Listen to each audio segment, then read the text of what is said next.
అందరికీ నమస్కారం అండి. Welcome to our channel. Telangana రాష్ట్ర ప్రభుత్వ ఉద్యోగుల పెండింగ్ బకాయిలు, రిటైర్మెంట్ బెనిఫిట్స్‌కి సంబంధించి ఇంపార్టెంట్ అప్డేట్స్, చెల్లించేటటువంటి బకాయిల లిస్ట్. సో, ఈ వీడియోలో వీటి గురించి పూర్తి వివరాలైతే తెలుసుకుందాం. సో, ముందుగా వీడియోని సపోర్ట్ చేసేవారందరూ కూడా వీడియోని ఒక లైక్ చేసి మీ తోటి ఉద్యోగ మిత్రులకు వీడియోని అయితే షేర్ చేయండి. ఛానల్‌ని ఫస్ట్ ముందుగా విజిట్ చేసినట్లయితే తప్పనిసరిగా సబ్స్క్రైబ్ చేసుకొని పక్కన ఉండే బెల్ సింబల్‌ని యాక్టివేట్ చేసుకోండి. పెండింగ్‌లో ఉన్నటువంటి బకాయిలు, రిటైర్మెంట్ బెనిఫిట్స్ కోసం మాజీ ఉద్యోగుల భారీ ఆందోళన. సో, తెలంగాణలో రాష్ట్ర ప్రభుత్వ ఉద్యోగులు తమ సమస్యల పరిష్కారం కాకపోవడంతో తీవ్ర ఆందోళన చెందుతున్నారు. ప్రభుత్వంలోని ఉద్యోగుల సమస్యలే పరిష్కారం కాకపోవడంతో రిటైర్డ్ ఉద్యోగుల సమస్యలపై కాంగ్రెస్ ప్రభుత్వానికి పట్టింపైతే లేదు. తమ రిటైర్మెంట్ బెనిఫిట్స్ రాకపోవడం, పెండింగ్ బకాయిలు చెల్లించకపోవడంతో తీవ్ర ఆందోళనలో ఉన్నారు.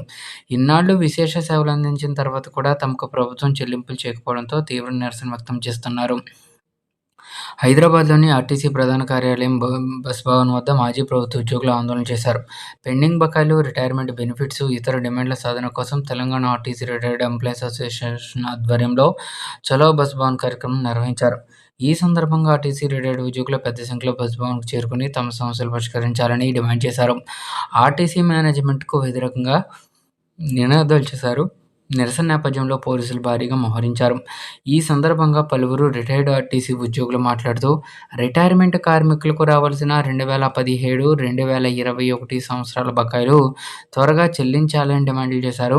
హాస్పిటల్స్‌లో రిటైర్డ్ ఉద్యోగులకు 2 నెలలకు సరిపడగా మందులు అందించాలని, మరణించిన ఉద్యోగి భార్యాభర్తలకు సూపర్ లగ్జరీ బస్సుల్లో ఉచిత ప్రయాణానికి అనుమతించాలని విజ్ఞప్తి చేశారు.